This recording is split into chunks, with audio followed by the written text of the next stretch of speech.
What's everyone saying? It's your boy Someone Exposed back again. I'm here today in Partick in the West End of Glasgow, and in today's video I'm going to be looking for some relics of Partick's 4 former railway stations, and you're going to be joining me. Sometimes it's hard to imagine what a specific place used to look like 50, 60, 100 years ago. This is true especially when it comes to disused railways and stations. I thought it'd be a good idea to have a cheeky walk around Partick in the West End of Glasgow and try to see where the area's 4 disused stations used to be and what is there now. Basically, there are a lot of disused railways and stations in Glasgow, and the West End is no stranger to that fact. Nowadays, Partick and the surrounding area only has 2 stations, Partick and Kelvin Hall. However, there used to be 4 more: Partick Central, Merkland Street, Partickhill and Partick West. Yes, I said Partick many times so far, I'm sorry. First I'd thought to check out where the old Partick Central station used to be. Not as central as you think, the station was opened in 1896 by the Lanarkshire and Dumbartonshire Railway on the line between Stobcross, now called Exhibition Centre, and Dumbarton. The station was renamed in 1959 to Kelvin Hall, named appropriately due to the nearby landmark.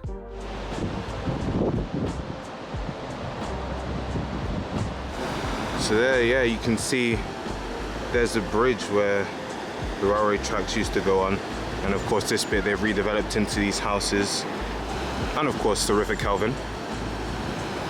Passenger services didn't last much longer, with the station closing in 1964 as part of the Beeching cuts, where over 2,300 stations and 8,000 kilometers of railway line were earmarked for closure, and the station building was finally demolished in 2008.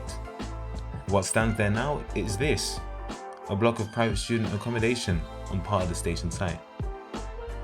As you walk down Beach Street, you can see land where the goods and minerals yards used to be, partly built on with a mix of more private student accommodation and the beautiful Partick Lidl. The original plans for the area also included private homes and a massive chunky Tesco, but these proposals were partly canned due to the large amount of controversy and opposition behind the construction of the Tesco. Of course, in real Glaswegian style it starts to rain. Can't believe it. The second disused station in Partick is here, the site of the old Merkland Street station. This station on the Glasgow subway is the only station on the system to have closed down. It opened on the system in 1896, serving the industrial Clydeside docks and the surrounding area. The area was bombed in 1940, which affected the subway's tunnels and caused the system to be closed for over 4 months for renovations. By the time the 1970s came, the system was dilapidated and due for renovation, and this included closing Merkland Street to move just a cheeky 25 metres north to form part of the new Partick station, which opened in 1979, the subway section opening in 1980. The station was dismantled piece by piece and has been reconstructed as an exhibit at the Riverside Museum, Glasgow's transport museum, located a few minutes down the road from here. Modern day Partick Station was opened to amalgamate the multiple stations in the area into one accessible transportation hub.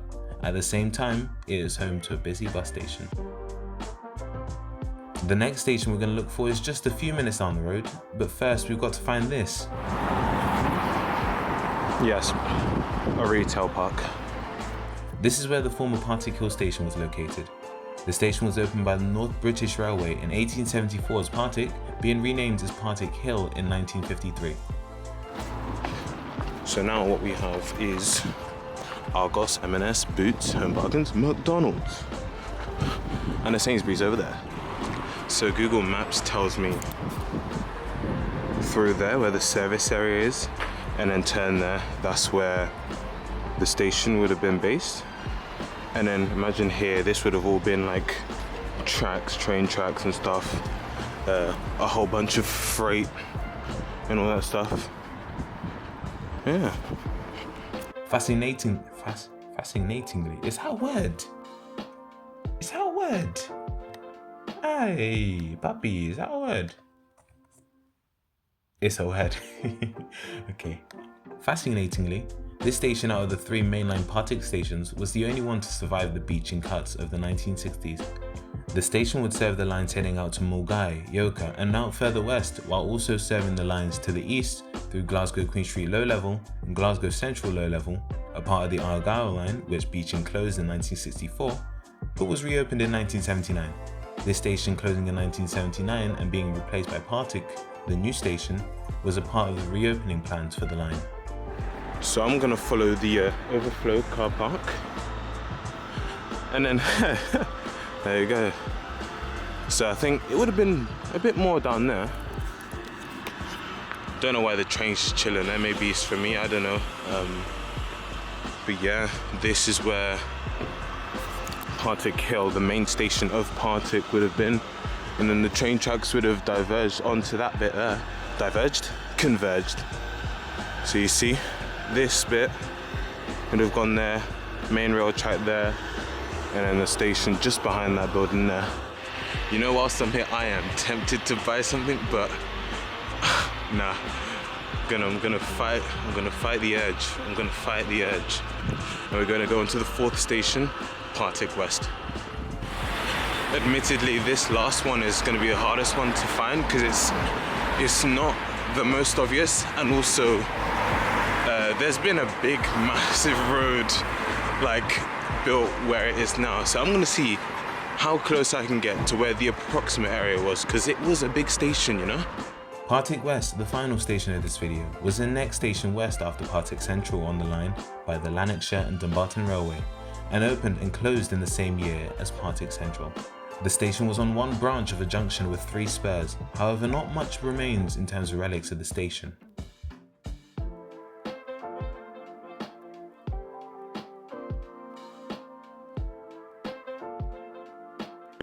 Zoom out, baby, zoom out. Okay, so I'm gonna go around one part of where the station was. Yeah, let's have a look around. So when I looked on Google Maps, yeah, in 2019, there was construction starting, but we're in 2021. Not much has been done. So we can kind of see, you know, behind the works. See, and then down there, there's like a little bit that would have, you know, seems like there would have been a bridge across here, but, you know, I might be chatting doo-doo.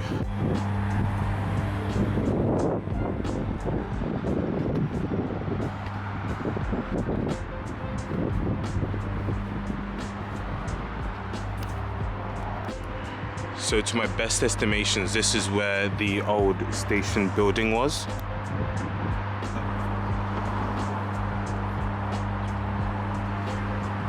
Much of the surrounding area has been swallowed by the construction of the Clydeside Expressway and by the new housing developments of Glasgow Harbour.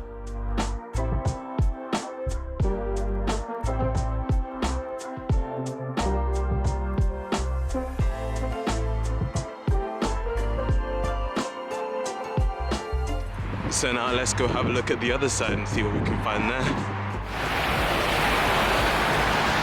This part behind me here, Thornwood Park, this is where the trains used to go through. So they just come from behind me where the vans are, and then up here, through where you see the new housing, and down to like places like Merry Hill, etc, etc. So we're gonna continue down here and see what we can find.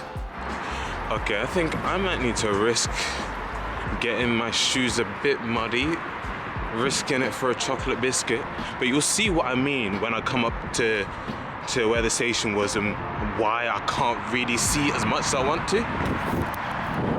There's a big road. There is a big road, the Clydeside Expressway. So essentially the station was down here. So just down there, you see there's that little barrier just there. This is where Google Maps has told me. Like, I spent like 20 minutes trying to research 100%. Let me cross the road. But yeah, essentially Partick West, this massive station, this whole bit, the platforms would have been down there where I was pointing there, and then there would have, I think there would have been another junction around here, but as you can see, it's all been taken down.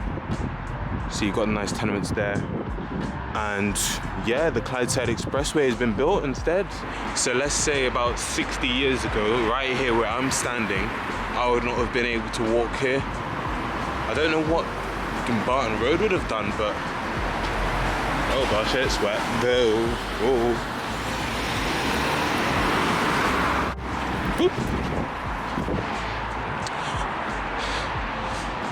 Give it 60 years, this place where I'm standing on right now, where I'm walking right now, it would have been full of train tracks. Like the road here was built around 60s to 70s after the station shut down, and now they're redeveloping the whole area. This area right here is a very good demonstration of where the railway line would have been.